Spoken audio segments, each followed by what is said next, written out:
Louvado seja Deus. Eu fico sempre ansioso no dia de culto. Fico bem ansioso, fico muito emotivo para esse encontro com a igreja. Estar diante dos irmãos, isso me alegra muito.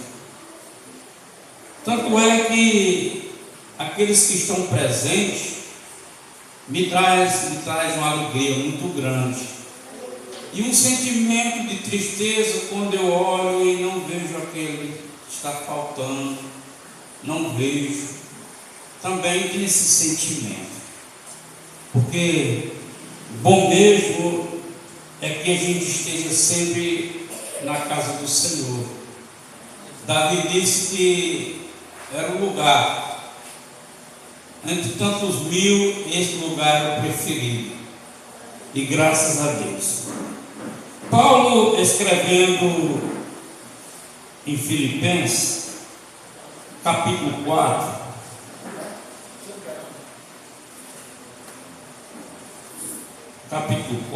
Filipenses, como nós temos que aprender, irmãos, de Deus. Como nós temos que aprender de Deus, para que a gente possa aumentar o nosso nível de confiança. Aumentar o nível de confiança.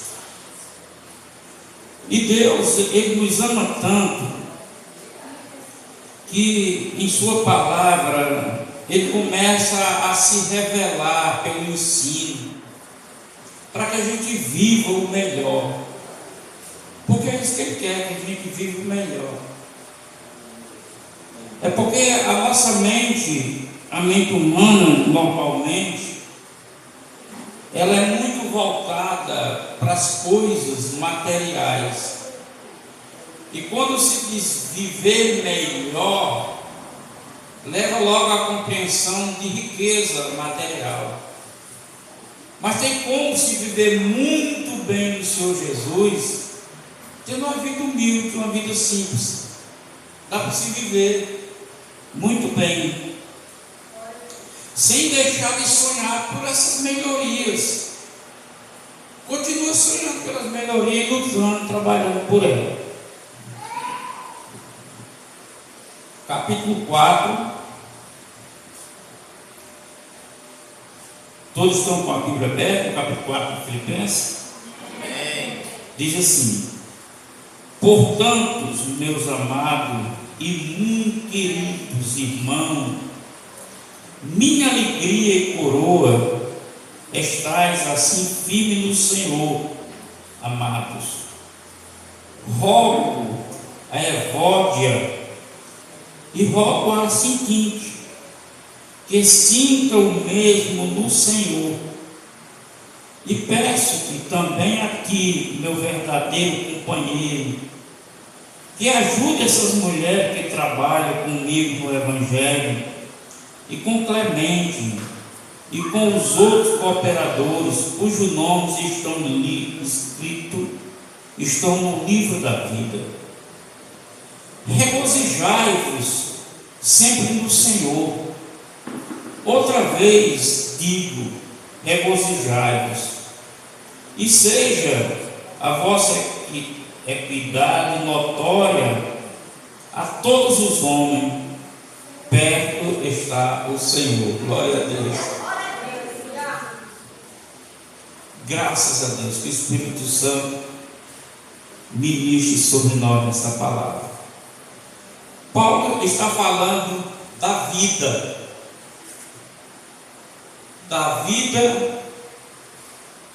dos irmãos daquela época de Filipe. Está falando da nossa vida nos dias atuais. E também Paulo está falando das circunstâncias da vida daquele tempo e das circunstâncias também do nosso dia atuais. Glória a Deus. A vida, irmãos, ela é para ser vivida.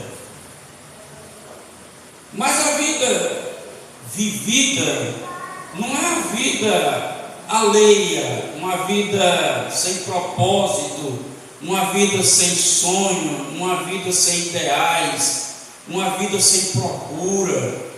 A vida é para ser vivida de maneira que produza no nosso viver o melhor. O melhor. E nós entendemos muito bem que as escolhas, as nossas escolhas, definem no final um resultado, que seja bom ou que seja ruim. Ela vai definir no final. A sua escolha no final vai ter um resultado. Mas nós que temos Jesus como Senhor, nós não vivemos dependente dessa escolha. Isso é o que Paulo vai ensinar aqui. Deixa eu pouco eu vou dizer como é. Nós não vivemos dependente das nossas escolhas, ainda que temos que fazer escolha. Nós vivemos dependente do Senhor. O Senhor, Ele abriu os céus e veio ao nosso encontro, por intermédio de Jesus Cristo. Ele não perguntou se o plano de salvação que Ele tem para nós, Ele não consultou nós se era bom, se era ruim, se eu queria ou se não queria. Ele simplesmente viu a nossa necessidade e veio trazer a salvação. Aleluia. Ele veio. E ainda que muitos não tenham escolhido viver para o Senhor, mesmo assim essas pessoas não estão fora do plano de Deus e nem do cuidado dele. Não está fora do plano de Deus porque Deus deseja alcançá-lo. E não está fora do cuidado porque Deus tem misericórdia deles. Agora, imagine se alguém que não quer Jesus, Deus não deixa fora dos seus planos, Deus não deixa de ter um cuidado. Agora, imagine nós que o aceitamos, que dissemos sim para Ele, que nós queremos, que nós louvamos, que nós adoramos, que nós declaramos uma fé. E quando nós não podemos resolver, nós apelamos para o poder dele, nós apelamos para o nome dele, e ele, para honrar o que nós queremos, ele faz o que nós queremos. Aleluia!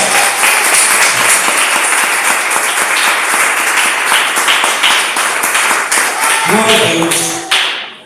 Nós vemos que ele na vida, ele diz aqui, irmãos, volte sentindo, sinto o mesmo no Senhor. O que é que ele está falando de sentir o mesmo? O que ele sentia, a alegria que ele tinha nos irmãos. Então, deixa claro que é um desejo de Deus que o seu povo seja alegre. É vontade de Deus que nós tenhamos alegria, porque a vida requer isso para nós, viver alegre. É muito triste uma pessoa carrancuda, entristecida, para baixo. E é muito alegre a pessoa alegre chega ser tão atrativo que as pessoas não encontram a palavra de fulano de palhaço, porque aponta para aquele que faz palhaçada para rir, porque ele é alegre. Então é um desejo de Deus que nós sejamos alegres. E o que é que ele fala de circunstância? Ele está falando de uma briga das duas que trabalhavam no Evangelho. Transtevode com sentido que se desentenderam. Elas brigaram. Eu peguei essa mensagem na rádio há muitos anos atrás, dizendo que dentro relacionamento acontecem brigas. É uma circunstância, é um fato. Porém, isso não quer dizer que seja um motivo para uma separação. É algo que pode ser corrigido, pode ser perdoado, pode ser desculpado. Não é verdade? Então Paulo pede ajuda a esses homens para que ajude ela a se entenderem. Essa circunstância de desentendimento que estava tirando a alegria, porque tira a alegria quando a gente se desentende, tira a alegria. Mas Deus não quer que nós fiquemos por assim, cabisbaixo, triste, Ele quer que nós sejamos alegres. Aí Ele pede para que eles façam com que reúnam novamente, se unam para continuar. Aí Ele diz: regozijai-vos, alegrai-vos sempre no Senhor. E qual é a razão de nós nos alegrar sempre no Senhor, vencer as circunstâncias, vencer a batalha? Ele diz por quê? Porque cujos nomes estão no livro da vida.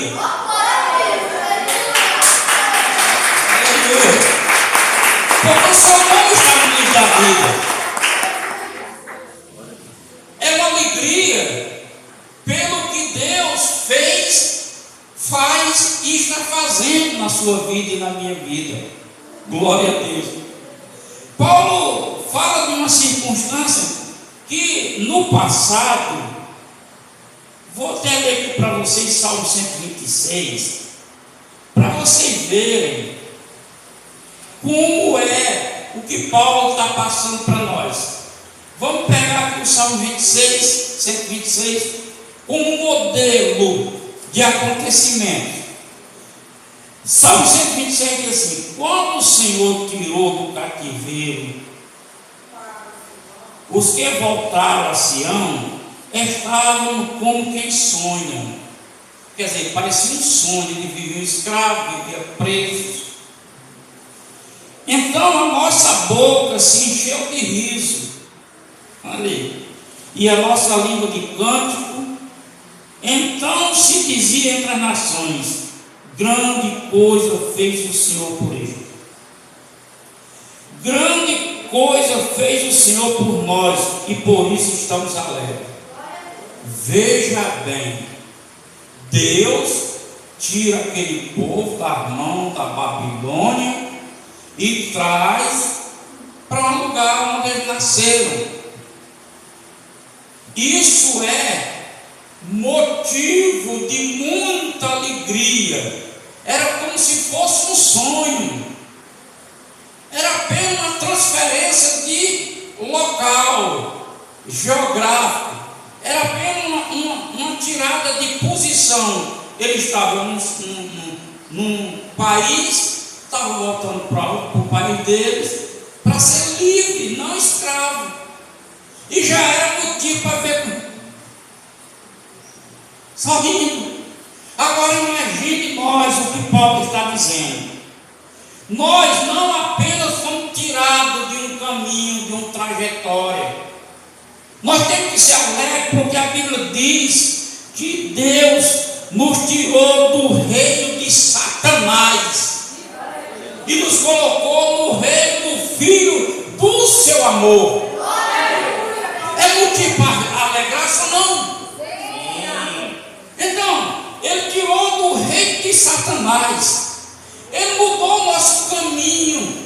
O caminho daquele povo naquela época era nos seus guarda-lugares, suas casinhas, para as pedreiras, por lugar de trabalho. Deus tirou daquela condição de pedreiro, lugar de trabalho de escravo, e levou a caminhar para Sião. Nós caminhava para o inferno. A Bíblia diz que nós caminhava para o inferno. Deus mudou o nosso trajeto de caminho para o céu. É motivo de muita alegria. Aleluia. É motivo de alegria.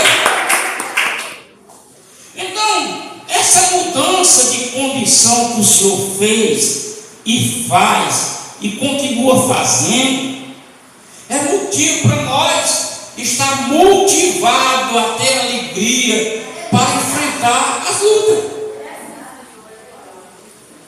Porque, irmãos, nós passamos algum momento da nossa vida dificuldades em vários sentidos, de várias maneiras. Mas dificuldade são coisas temporais. A Bíblia diz que são coisas temporais. Ela passa. Aleluia.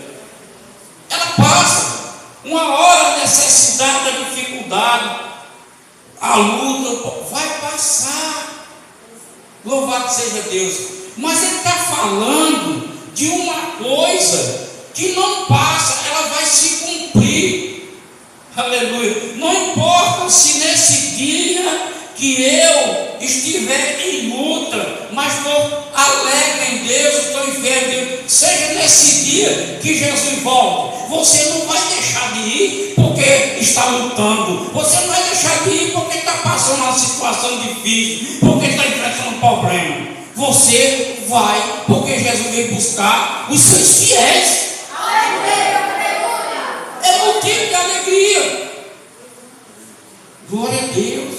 Então, a gente tem que entender e confiar que Deus está no controle.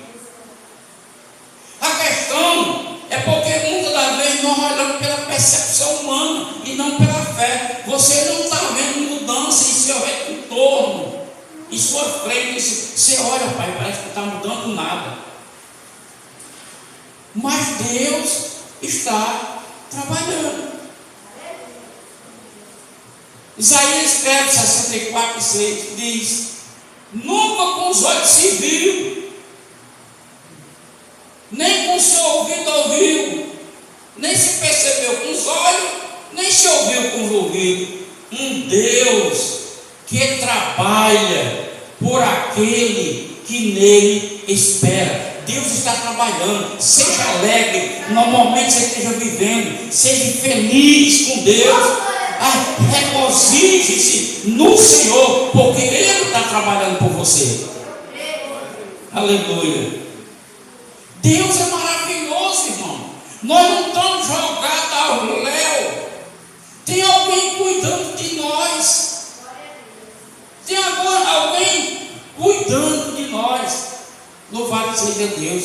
É preciso que os cristãos mude a mentalidade acerca deles em relação a Deus e comece a entender o que é a graça.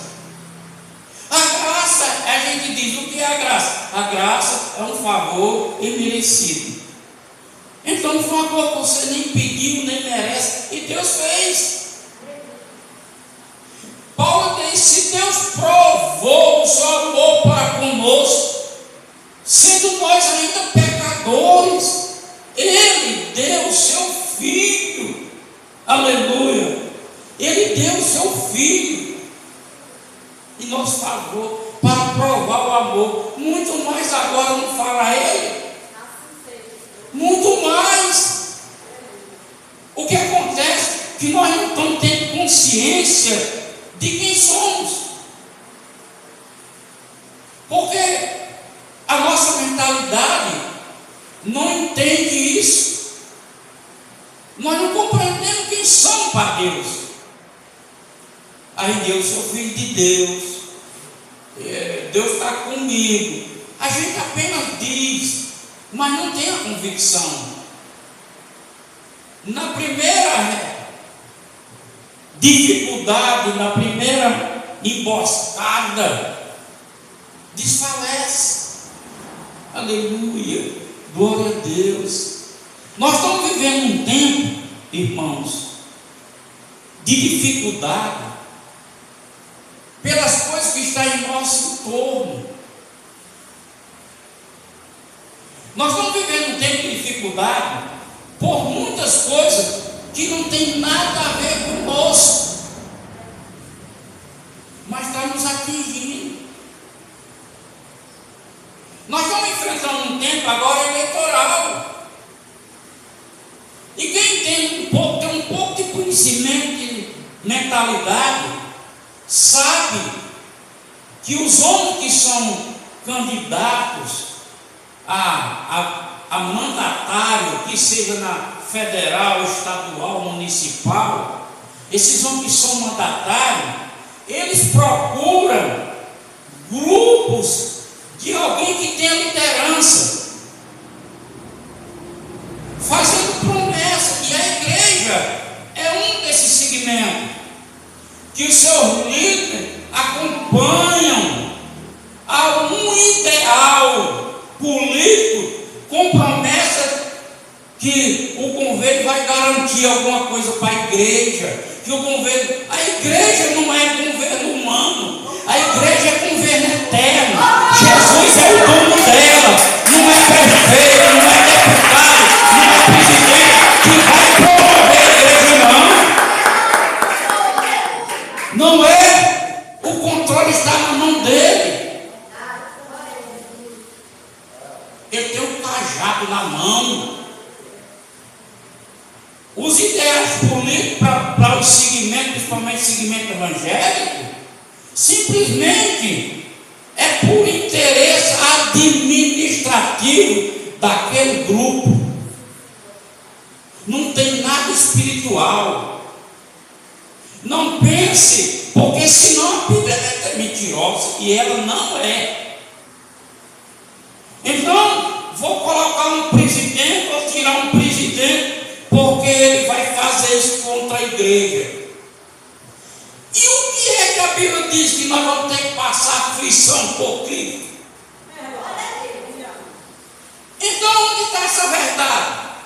É preciso um político tirar a aflição de Cristo da minha vida para eu me dar bem, para eu ser alegre, para eu ser feliz? Não, a minha alegria e meu regozijo está no Senhor. Aleluia. Glória a Deus. Nós temos que fazer aquilo que a cidadania recomenda, que nem é recomendada, é obrigada. Que esse negócio de dizer que o voto é livre é conversa para enganar bobo. O voto não é livre, porque se você não votar, você é multado. Então você não é livre. Você tem que votar. Mas se não votar, você é multado. Se você ainda há repartições por alguma coisa que existe comprovante eleitoral, então você não é livre para votar coisa nenhuma. Você é escravo. E Jesus não chamou. A gente tem que ter o direito social, fazer o que nós temos que fazer, mas não por esperança que A ou B que vai chegar no poder vai proteger nós aqui, ou vai proteger na grande capital. Não tem vínculo espiritual, não. Esse negócio de político evangélico, os pastores dizem, a nação que é administrada pelo justo é alegre, não sofre. O justo não é crente, não. O justo é alguém que vai cumprir a Constituição.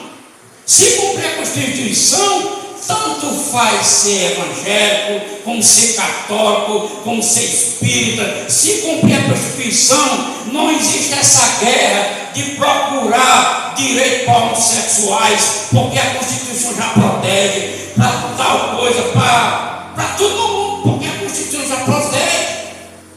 Mas quem está lá em cima não usa a Constituição, usa os seus interesses. E nós, como igreja que temos o Espírito Santo, não podemos deixar ser arrebanhado pelo falso, mentiroso pregador do Evangelho, não. O homem de Deus tem que ser sincero diante de Deus e ter consciência diante dos homens. Paulo diz em Coríntios. Louvado seja Deus.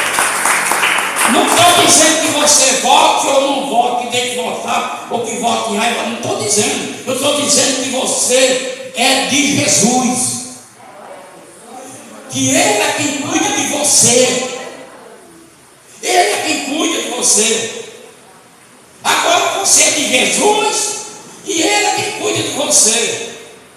E você volta para aqueles que estão no poder e você precisa de assistência social. Você precisa do serviço público. Aí vai atrás. Tome. E muitos de nós que são conhecidos, e ele sabe a linha política, a linha de voto.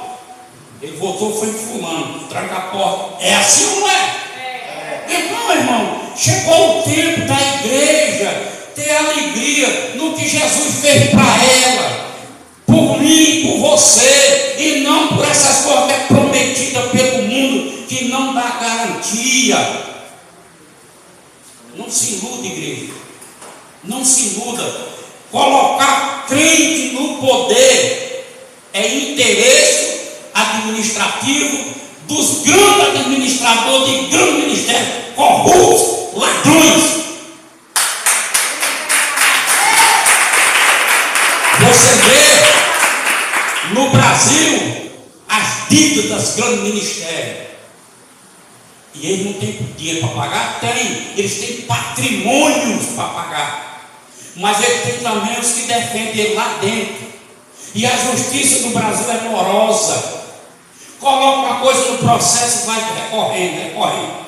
Juiz tal dá ganho de causa. Vê outro juiz desmancha o que o outro fez. Isso é o Brasil. Então nós estamos chegando num tempo onde a igreja do Senhor Jesus Cristo, que aguarda o seu Salvador, aquele que volta e prometeu e voltará, é tempo da gente despertar, viver antenado para as coisas do alto e não estar envolvido com essas coisas terrenas. Existe um dito popular, e esse dito cabe muito bem nesse meio. E a verdade é, as grandes lideranças ficando podres de rico, patrimônios e matrimônios, patrimônios e patrimônio, patrimônio e patrimônio. E a grande maioria dos seguidores de Jesus, que estão sob os seus cuidados, se desviando porque não alcança. Ele diz: você não alcança porque não tem fé. Aí você se ferra todinho imaginando que não tem fé. A sua fé não é determinada pelo que você alcança, não. A sua fé é determinada pelo que você crê em Jesus. Se você crê em Jesus, ainda que não conquiste o que o mundo quer que você conquiste, a sua fé é valiosa, a sua fé é preciosa, a sua fé é a fé que Deus deu para o santo. Aleluia.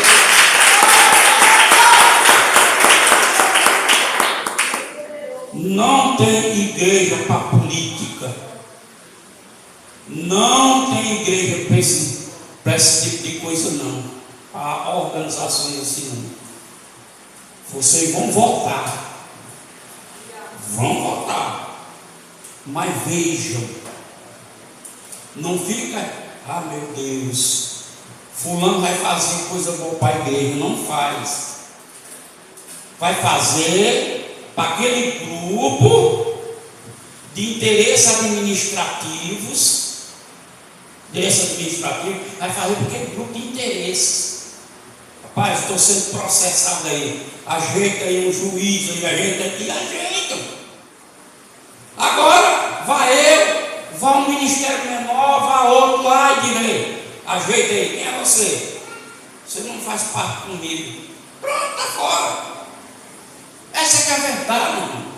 Igreja de Jesus é para viver esse sentimento em Cristo.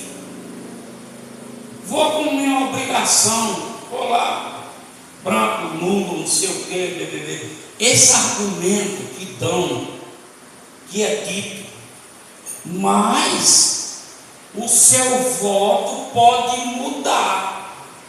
Eu pergunto: quantas vezes você votou e o seu candidato ganhou? O que foi que mudou na sua vida?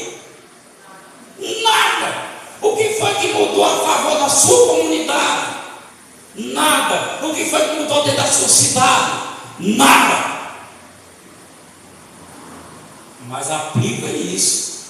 E as pessoas com menos que estão vendendo, mas a gente tem que votar para. Se a gente vai ser omisso? Não, só que estou por aí, votei. Votar não determina em quem. Votar, eu chegar lá e cumprir minha obrigação. Votei branco, votei nulo. Pronto, eu estou votando. O que eu vejo hoje em dia, esse movimento, você sabe por quê? Eles fizeram uma lei para 16 anos votar. Você sabe por quê? Porque eles perceberam que a juventude brasileira é desmiolada. É uma juventude pervertida. É uma juventude sem noção de Deus, sem noção de nada. E os evangélicos entrando na mesma conversa. Vem pôr o pé no freio. Espera aí, não é assim não. Eu tenho um dono, eu tenho que me orientar. Eu tenho que me dizer alguma coisa, por favor. E andar do lado. Vai chegar um tempo que a igreja do Senhor Jesus vai andar na mão do homem. Vai chegar um tempo assim. Andar na mão do homem. E a igreja não pode andar na mão do homem. Entendeu? Eu sou o pastor desse ministério. Mas essa igreja não é minha. Eu fui dado a ela. Não foi vocês que foi me dado como igreja. Pelo contrário, a Bíblia diz que eu fui dado a vocês. Aleluia, glória a Deus. Vocês sabem o que significa isso? Que vocês têm tanto direito a mim quanto eu tenho a vocês. É por isso que eu zelo pela minha vida. É por isso que eu cuido da minha vida. Ainda que tenha alguns que... Mas ele vai prestar conta com Deus. Não vou preocupar com isso não. Aleluia. Então Paulo, ele fala da vida, uma vida alegre. Mostrar o que aconteceu com aquele povo que estava preso e voltou para Sião e disse: ai meu Deus, eu fico assim, e meu lábio cheio de canto. Por uma coisa terrena, por uma promessa terrena. Nós recebemos uma promessa eterna. Aleluia. Então, ele está triste para quê? É por isso que você vê eu sempre alegre. Porque eu entendi isso muito cedo. Jesus tem o controle da minha vida. Eu tenho que fazer decisões, eu tenho que fazer escolha. Mas muitas das minhas escolhas, Deus não está no meio.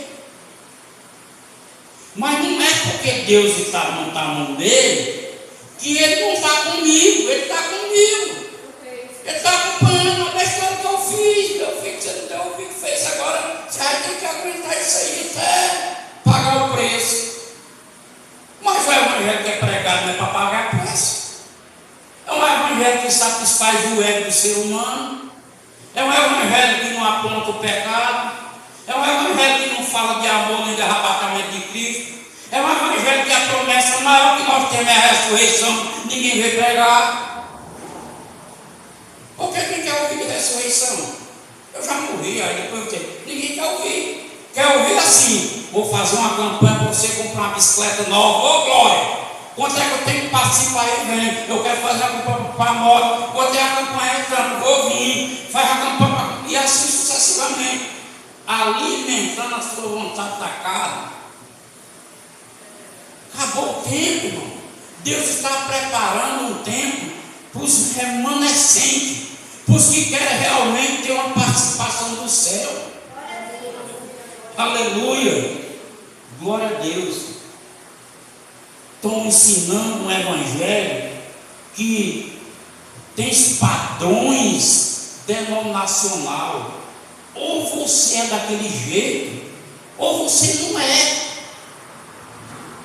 Ou você é desse jeito, ou você não é. Está aqui, ele já diz assim: a minha Bíblia diz. Aí pega a interpretação e faz do jeito que quer. Não é assim. O melhor para Jesus não é esse padronizado a crente. O melhor para Jesus é aquele que acolhe a vontade dele. Jesus demonstrou isso quando disse: vai vir do norte, vai vir do sul, vai vir do leste, vai vir do oeste, vai vir do horizonte, vai vir do poente, e sentarão na mesa com o rei, e vocês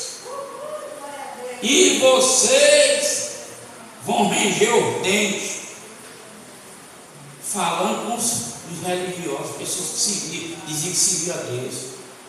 Porque aí ele começa a falar, aí vai contando história, até chegar o ápice da história. Qual é o ápice da história? Quem é o herói de Jesus? O bom samaritano. O que os evangélicos, os cristãos de Deus diziam, que eles eram cão. O bom samaritano foi o herói. Não foi o levita, não foi o sacerdote, foi o bom samaritano. Por quê? Porque ele não era padronizado, mas tinha um coração para servir que Deus queria. É isso que você tem que aprender, igreja. Não vá para o dedo dos outros, não. Não vá para o ideia dos outros, não. Vá pelo ensino da palavra, sério, como eu prego aqui. Eu não tenho intenção de escravizar nenhum de vocês. Eu não tenho intenção de tomar o dinheiro de vocês. Eu quero que vocês sejam abençoados. Eu quero que vocês sejam participantes daquilo que Deus convida para ser. Só isso. Não tem interesse não. Tem interesse não. Louvado seja Deus. Então, eu prego fora da linha. Por isso que eu sou batido. Por isso que os cabos veem na internet minha mensagem e melhor. É doido, é louco, é herege, não sei o que. É isso que diz. Porque eu saio fora dos padrões. Eu sei muito bem o que é a graça, o que é o evangelho. Eu sei muito bem o que é os evangelhos. Eu sei o que é as cartas de Paulo, todas elas, o sentido, o significado. Eu sei o que é a história do Velho Testamento. Você sabe por quê? As igrejas evangélicas pegam Velho Testamento. Um Deus maravilhoso, Velho Testamento. Você sabe por quê? Porque Velho Testamento dá dinheiro. Evangelho do nosso Senhor Jesus Cristo não dá dinheiro, não. É por isso que prega. O Evangelho do nosso Senhor Jesus Cristo não dá dinheiro, não. Ele melhora você, mas não dá dinheiro, não. E os ministérios querem dinheiro. Eles querem dinheiro, tomar. Dinheiro, sai do lado por tempo, é bom de fortuna. É fortuna. É fortuna. Ele não tira do dele, não. Ele tira do seu. Dele está guardado, dele é para juntar. Para quando eu morrer, deixei aqui milhões e milhões. Mas do seu eu tenho que tirar. Do seu eu tenho que tirar, eu tenho que deixar. É desse jeito.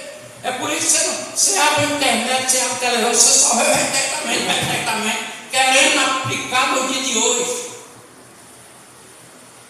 Jesus deixou claro que é evangelho. O evangelho do nosso Senhor Jesus Cristo não depende nem das cartas de Paulo. Se você quer saber, depende só do capítulo 5 de Mateus. E nem todo. Só com ele, se você entender e obedecer, você é uma pessoa que vai servir a Deus na igreja, obediente, participando de tudo. Essas cartas são existentes por causa que as pessoas não entenderam e precisavam corrigir.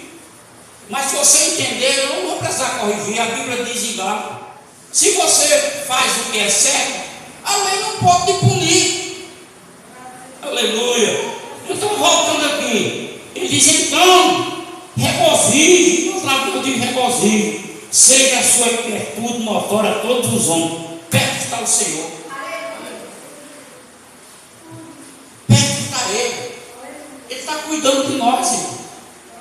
Ele está cuidando, coisas que você nem percebe, Ele está cuidando, e Ele está cuidando. Eu conversei mais um homem esse dia aqui, e ele veio com uma conversa. Eu disse: não é assim não. Você está enganado, é muito. Isso é teologia. E teologia, ela é assunto de Deus a tratar com o ministério. A minha teologia é uma, a de fulano é outra, a de fulano é outra. Então, teologia não é verdade, não. A teologia é um método de estudo. Você não rega essa coisa para mim, não. Cortei. Eu não me fiz pastor, não, irmão. Eu fui consagrado, aprovado por um conselho. Esse negócio que não é pastor, que não é pastor, ele não pode dizer, é cor do cão. Eu fui aprovado por um conselho, por uma convenção. Quem participou da minha consagração viu a leitura, como é feito, o pedido. Tem alguém aqui que possa dizer, eu vou colocar bom nesse homem? Quem lembra? Quem estava aqui na minha consagração? Quem lembra disso? Que o pastor perguntou, irmão, eu quero perguntar uma coisa aqui a vocês. A convenção liberou, está tudo direitinho, mas vai depender de você. Tem alguém aqui de vocês que possa dizer que esse homem tem alguma coisa que possa abonar? Se tiver, não pode ser pastor, não. E tinha bastante gente aqui. E o melhor, poucos crentes, a maioria é pessoas do mundo. E não tinham. Então, irmão, eu estou acordado pelo homem e acordado por Deus. Vou em frente. Vou em frente, em nome de Jesus. Então, Paulo diz, Evódia, sentindo que sinto mesmo no Senhor. Não é, olha quem está dizendo é Paulo. Você pensou que Paulo já passou na vida, que Paulo passou na vida. Ele tinha o direito de falar isso. Ele tinha o direito. Ah, Paulo, não é você que está passando, eu me desentendi com sentindo, Evódia dizia, e sentindo dizia, eu me desentendi com Evódia, aí agora eu vou ter que andar alegre, depois de um problemão desse. Certamente, Paulo poderia dizer, e eu na cadeia mais Silas, apanhado 39 varadas, 2 vezes, e meia-noite nós começamos a cantar hino a Deus. Aleluia! Glória a Deus, isso é maravilhoso. Então veja bem, sinto mesmo a revolta do Senhor. Alegre-se, se regozije, porque o seu nome está no livro da vida. Não vá perder essa inscrição que você tem no céu por causa de uma besteira, por causa de uma bobagem. Porque tem muitos cristãos se perdendo, irmão. A gente escuta o ressentimento, as mágoas, as coisas besteirinhas de nada. Aí fica remoendo. É doido, velho. É como tomar veneno de craconoa. Está maluco? Irmão, a gente tem que se limpar cada dia. Se quebrantar, Jesus.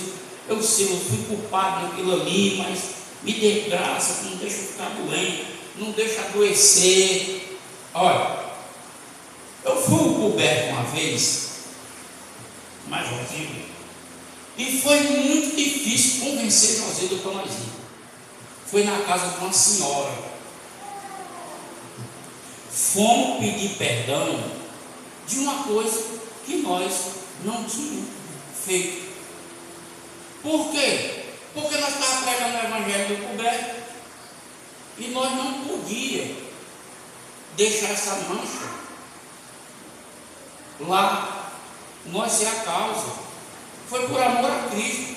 E José chorou muito. E vocês do coberto sabem quem é, Teresa sabia. E José chorou muito de dor. A dor é porque ela vai pedir perdão, porque ela não tinha culpa, nós não tinha culpa de nada. Mas por amor a Jesus, para trazer a paz, para poder pregar o evangelho, para poder ganhar o respeito, a consideração, nós fomos. E fomos pisados, velho. Você não pense não que ela pegou pesado com nós. Mas nós aguentamos. E Jesus nos honrou. Hoje ela quer ver a mim. Beleza. Aleluia. É isso, irmão. É isso que Paulo está falando. A nossa vida não pode deixar as coisas, as circunstâncias nos abater, não. A gente tem que estar alegre. Alegrai no Senhor, estou alegre no Senhor. Quando eu comecei esse ministério, o primeiro culto aqui, nessa rua de trás, veio 2 amigos meus me auxiliar, me ajudar. Ele disse: homem, pelo amor de Deus, ao teu volume desse som que eu estou ouvindo o ronco da sua barriga, com fome, irmão, eu e minha família, aleluia. Mas veja o quanto foi a minha alegria por ter a companhia daquelas pessoas. Homem, pelo amor de Deus, levanta o som desse som que eu estou ouvindo o ronco da sua barriga. O pessoal vai dar um disso, a barriga morrendo de fome, não podia nem beber um copo d'água, que estava agonia. Mas eu estava ali para fazer a obra, estava ali para servir o Senhor. Eu estava olhando para aquele grupo de pessoas que estavam ali na frente, esperando que Jesus alcançasse o coração deles e eles se convertessem. Aleluia. Isso é a vida de crente, irmão. Aleluia. Glória a Deus. Então, ficou nesse sentimento. E coloca aí, eu digo algo para você. Sinto o mesmo que eu sinto no Senhor. A minha alegria e coroa está firme. Aleluia. Não pense que você, com o coração nesse sentimento, você está firme em Deus. Você não está, não. É imaginação sua. Você não está firme, não. Aí Paulo disse: olha, está escrito no livro da vida. É isso que nós temos que olhar, o livro da vida. Glória a Deus.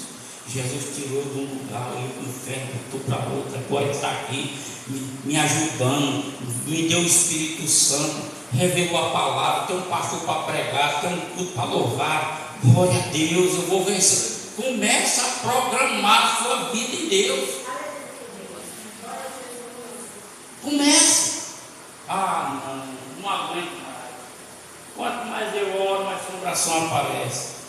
Pois vai para ele a assombração. Em nome de Jesus, assombração. Vai para lá. Vai para lá. Quer chegar a assombração? Vai para lá em nome de Jesus. Você tem que se programar para isso. Para viver a sua vida. Uma vida boa, tranquila. Tranquilidade. Eu sou um que tenho paz. Eu e minha família. Trabalhei para isso, lutei para isso, para ter paz. Não pense que eu sou sanguíneo. Eu esquento com muita facilidade. E não é fácil você lutar contra você mesmo. Mas eu tenho que lutar. Eu engulo cada coisa, irmão. Olha, não brinque não. Eu tenho uma coisa aqui recente para resolver. Estou esperando a oportunidade para resolver. E não é fácil. É porque você, olha, irmãos, você vê essa igreja, é uma paz maravilhosa. Você vê aqui, é maravilhoso, em termos do culto. Agora faz como aquele homem disse: você não sabe de nada, inocente. De vez em quando aparece uma morte, irmão.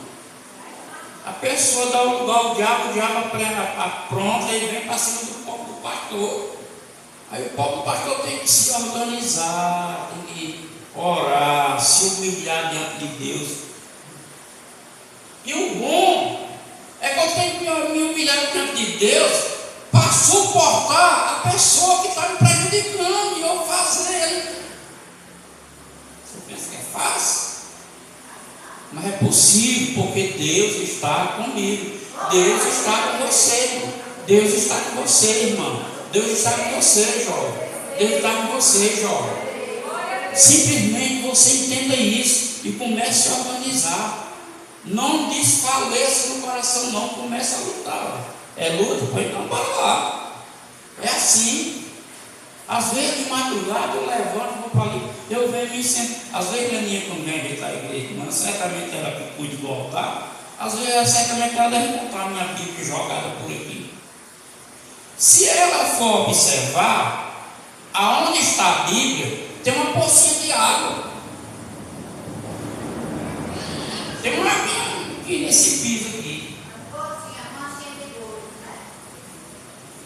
tem. Você pode olhar na Bíblia e tá não. Se for no mesmo dia que ela vem arrumar, de madrugada, ela vai encontrar água. Você sabe o que é isso? Ó. Lágrima. Doída. Porque muitas das vezes a gente também se ira, se revolta, fica indignado, dá vontade de pegar a pessoa na entrada do portão, quebra um pedaço de carne e ficar assim, a pessoa vem cá, pá! Dá para lá. Mas não é minha, é de Jesus. Aquele que falhou comigo é de Jesus. Aí Jesus vai me usar para recuperar tudo de novo. Irmão. Aleluia, glória a Deus. E assim é a vida de vocês. Em nome de Jesus, todos vocês vão ser vitoriosos. Todos vocês vão chegar ao tempo de desfrutar boas coisas aqui nessa vida. Certamente Deus vai melhorar a sua condição financeira. Ele vai, irmão. Você não pode ambicionar, como Paulo diz. Pois, olha, você sabe que no grande centro existem grandes oportunidades se você correr atrás. Um lugar desse aqui tem? Não tem, irmão. Então não adianta você sonhar, morar aqui, viver aqui e arranjar um emprego ganhando 10 mil reais. Você não vai nunca. Não vai nunca. Aqui não tem. Aleluia. Então, se aqui não tem, então eu tenho que me adaptar ao que eu tenho aqui, ser alegre que eu tenho, ser agradecido a Deus, louvar a Deus e não deixar de sonhar. Jesus, eu estou nessa peleja, mas eu quero coisa melhor. Até aparecer a oportunidade da hora, Deus vai tirar você para ali. E lá vai ser melhor. E você vai. Enquanto não,